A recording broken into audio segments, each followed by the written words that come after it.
Masyarakatnya suka minum teh. Jadi biasanya setelah makan pasti mereka minum teh. Fakta Istanbul berikutnya adalah masyarakatnya sangat nasionalis. Di bioskop maupun di TV-TV nasional itu tayangan luar negeri pasti menggunakan bahasa Turki, didubbing. Mereka tidak mau bahasa Inggris masuk ke Turki untuk bahasa sehari-harinya masyarakat Turki.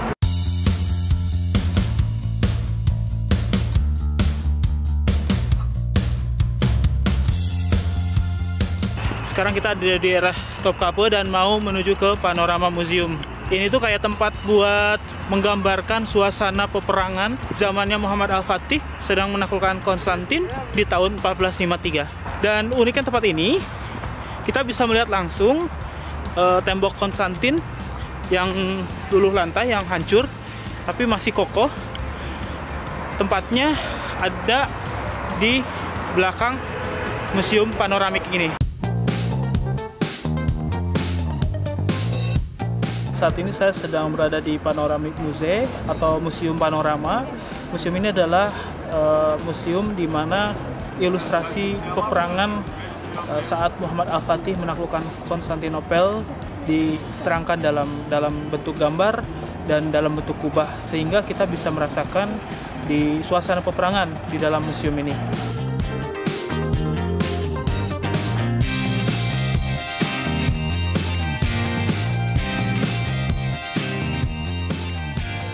Sosok yang ada di belakang saya ini adalah Muhammad Al-Fatih atau Mehmet II yang di usia 21 tahun dia berhasil menaklukkan tembok Konstantinopel, di mana Rasulullah SAW dalam hadisnya telah menyebutkan sosok anak muda ini, di mana pemimpin terbaik adalah pemimpin saat itu dan pasukannya yang terbaik adalah pasukan saat itu. Dialah Muhammad Al-Fatih yang ada di belakang saya ini.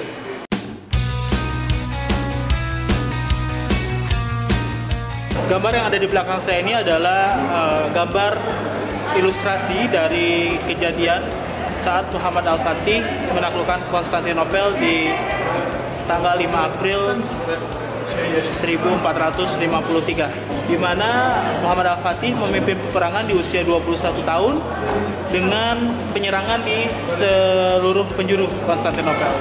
Di belakang saya ini adalah pintu di mana kita akan memasuki sebuah dom atau kubah, di mana kita di dalamnya akan merasakan langsung suasana peperangan sama seperti saat Muhammad Al-Fatih menaklukkan Konstantinopel yang dimulai pada tanggal 5 April tahun 1453.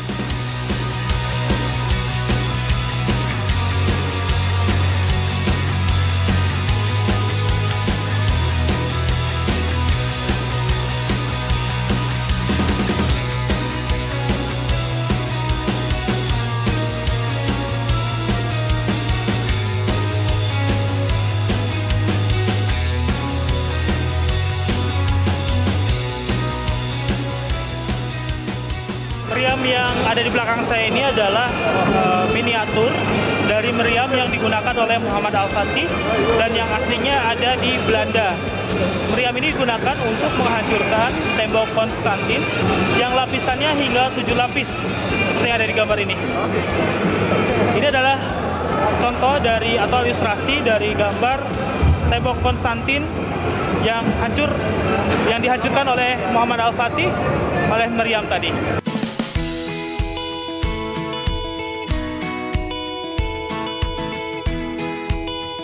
Sekarang kita mau jalan menuju ke tembok Konstantin, di mana saat itu Muhammad Al-Fatih menaklukkan menggunakan meriam dengan kurang lebih sekitar 100.000 pasukan.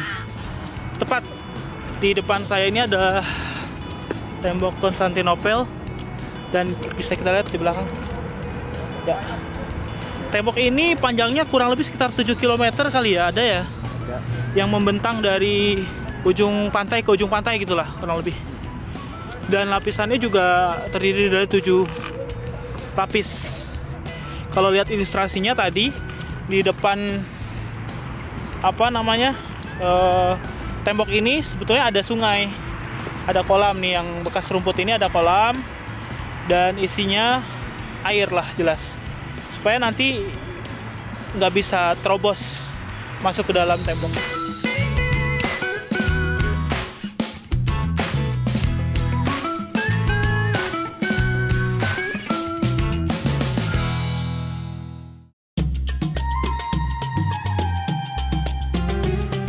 Saat ini saya sedang berada di Masjid Sulaimaniye, masjid terbesar yang saat ini ada di Turki, ada di Istanbul khususnya.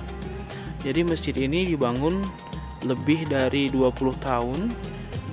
Tujuannya sebetulnya bukan masa pembangunannya yang lama, tapi risetnya untuk menentukan lokasi yang tepat pembangunan masjid ini. Masjid ini juga nanti kita lihat di luar itu ada madrasah. Seperti yang saya jelaskan, setiap masjid di Istanbul ini selalu ada madrasahnya, karena acuannya itu Masjid Nabawi, di mana masjid menjadi pusat pendidikan dan pusat politik, juga pusat pengembangan Islam khususnya sih. Sebelahnya Masjid Sulaimaniye ini ada lokasi di mana masjid, sekolah, dan mustasfa atau rumah sakit di dalam satu komplek yang sama. Jadi ini kita sudah ada di luarnya Masjid Sulaimaniye ini. Ciri khas dari masjid ini adalah kubah-kubah di madrasah dan mustasfa atau rumah sakitnya itu sangat banyak, dan untuk foto tentu sangat bagus ya, karena panoramanya langsung ke masjid, ke Selat Bosporus maksudnya. Selat Bosporus. Jadi teman-teman bisa berfoto juga di sini. Nah, ini masjidnya, masya Allah bagus ya. Di depan itu adalah pemakaman, komplek pemakaman yang besar itu kan ada dua nih kubahnya, 1, 2. Nah, yang ini itu adalah makamnya Mimar Sinan atau arsitek Sinan namanya. Mimar itu artinya arsitek ya teman-teman. Dan 1, 2, 3.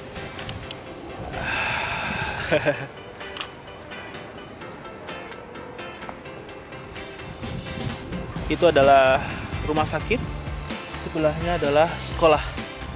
Jadi ini komplek yang tadi saya katakan, komplek sekolah dan rumah sakit yang ada di Sulaimaniye ini acuannya kepada Masjid Nabawi.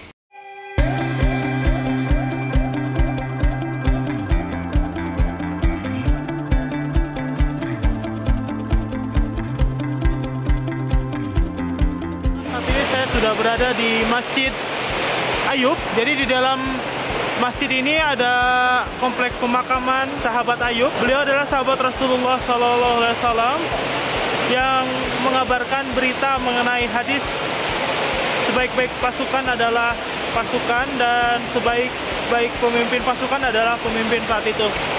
Yang ditunjuk adalah Muhammad Al-Fatih. Di dalam komplek ini ada makamnya juga.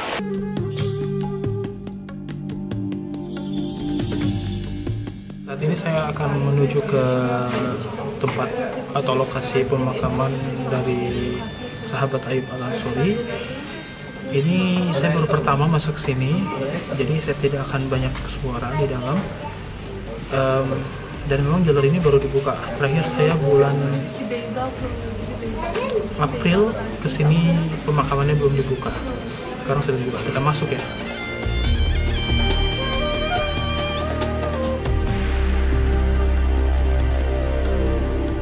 Ini adalah jejak kaki Rasulullah dan jenggotnya. Banyak orang yang berdoa ke sini. Cuman itu bukan untuk berdoa ya, syirik.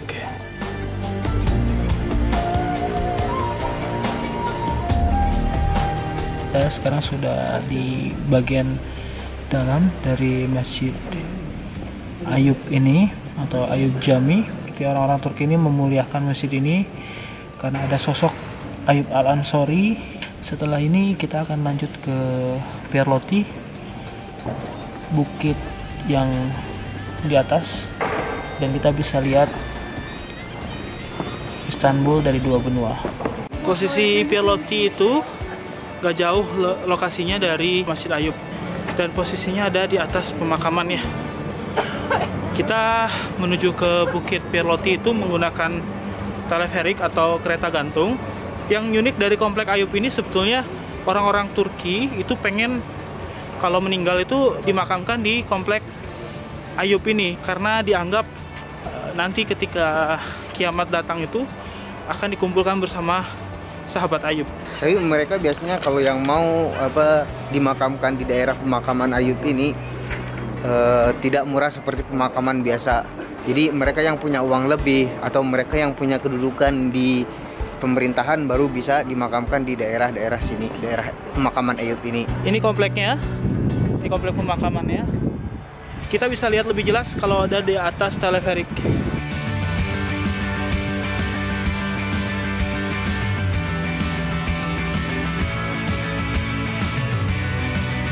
Selamat datang di Pierlotti Hills atau Bukit Pierlotti. Jadi Bukit Pierlotti ini kita bisa lihat Istanbul dari sisi Eropa dan Asia. Oh, ini Eropa ya? Eropa, ini Asia ya. Kesini akses dari Masjid Ayub naik teleferik cuma 2,30 tele atau sekitar 10.000.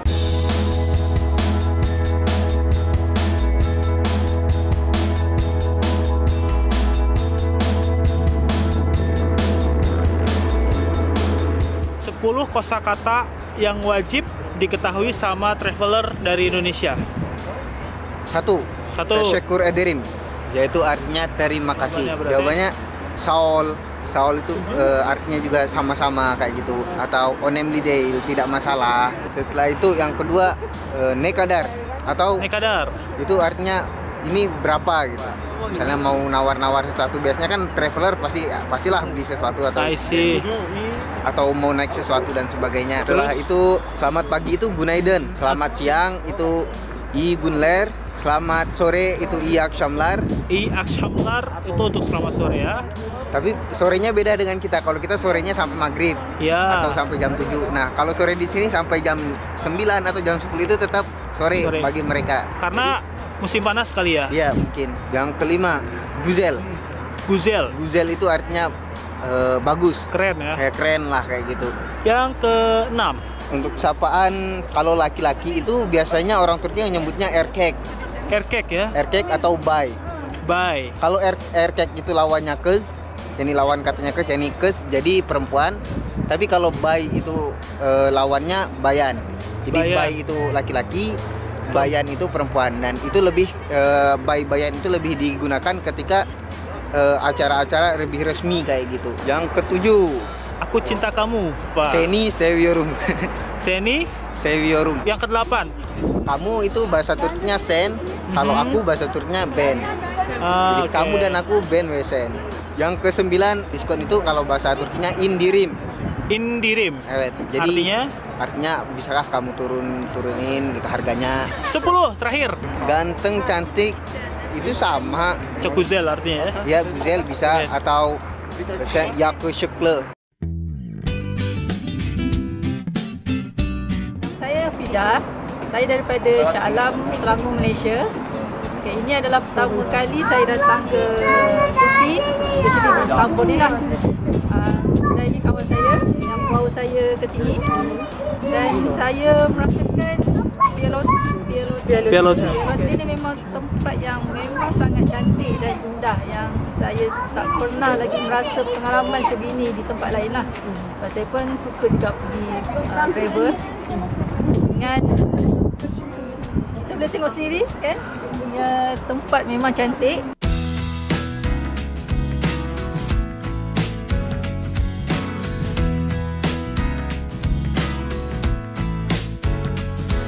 Sekarang saya berada di taksi menuju ke Miniatuk. Miniatuk ini adalah miniatur Turki ya. Jadi miniatur bangunan dari Turki itu di Miniatuk semuanya ada.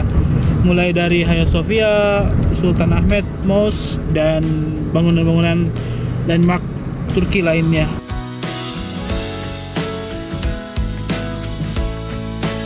Ada di area dalam dari Miniatuk ini. Harga masuknya bukan 5 tele, sekarang jadi 10 tele untuk turis. Sedangkan untuk pelajar itu berapa? 3 tele. Masih harga 3 tele ya. Di sini ada beberapa wahana. Yang pertama ini kayak fly ride, itu kayak 4D bioskop gitu. Jadi kita seperti naik helikopter dan bisa ngelihat seluruh Turki. Setelah itu ada semacam apa ya, labirin. Juga ada benteng-benteng kayak gini nih. Ini benteng-bentengan, ini labirin, dan itu bioskop 4D gitu. Jadi kita seakan-akan naik di dalam bioskop.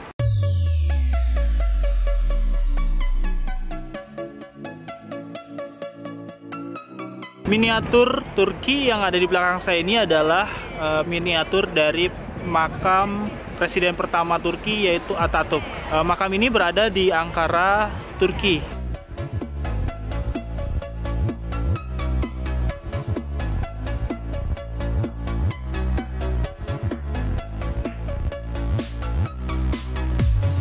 Ini adalah rumah-rumah tradisional Turki di Safranbolu.